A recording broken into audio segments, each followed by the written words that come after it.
ആ നൈസ് അല്ലേ? അതെ അതെ. ഇനി ട്രീറ്റ് തന്നില്ല എന്നാരും പറഞ്ഞേക്കരുത്. ഫുഡ് ഓക്കെ, പക്ഷെ എന്തിനാന്ന് മനസ്സിലായില്ല. അടുത്ത മാസം ഞാൻ ദുബായിക്ക് പോവാണ്. എന്തിന്? എനിക്കവിടെ സേഫ്റ്റി ഓഫീസറായിട്ട് ജോലി കിട്ടി. അതെങ്ങനെ?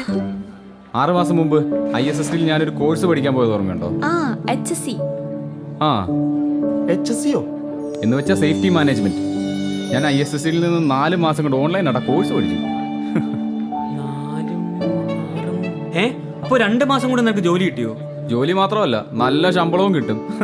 ഷെടാ, നമുക്കിത് അറിയാതെ പോയല്ലോ. നമുക്കല്ല, നിനക്ക് മാത്രമായിരിക്കും ഇതിനെപ്പറ്റി അറിയാത്തത്. ISSDയിൽ നിന്ന് HSC പഠിച്ചിട്ടാ എന്റെ ചേട്ടന് ജോലി കിട്ടിയത്. TUV ഇന്റർനാഷണൽ സർട്ടിഫിക്കറ്റ് ഉള്ളത് കാരണം ഏത് രാജ്യത്തേക്കും ചേട്ടന് ജോലിക്ക് അപ്ലൈ ചെയ്യാൻ പറ്റും. ഓ, അപ്പൊ നല്ല ഫീസ് ആയിരിക്കും അല്ലേ? ഏയ്, നമ്മൾ അനാവശ്യമായി കളയുന്ന കാശിന്റെ അത്രയും വരില്ല. തുച്ഛമായ ഫീസിൽ 4 മാസം കൊണ്ട് നമുക്ക് കോഴ്സ് പഠിക്കാം. പിന്നെ യൂറോപ്പിലോ ദുബായിലോ വിദേശത്ത് എവിടെ വേണേലും പറക്കാലോ. ISSD skills health and safety ഓൺലൈനായി പഠിക്കൂ. ചുരുങ്ങിയ ഫീസിൽ TUV student certification health and സേഫ്റ്റിയിൽ ജോലി കണ്ടെത്തുവാൻ നിങ്ങളെ വളരെയധികം സഹായിക്കും.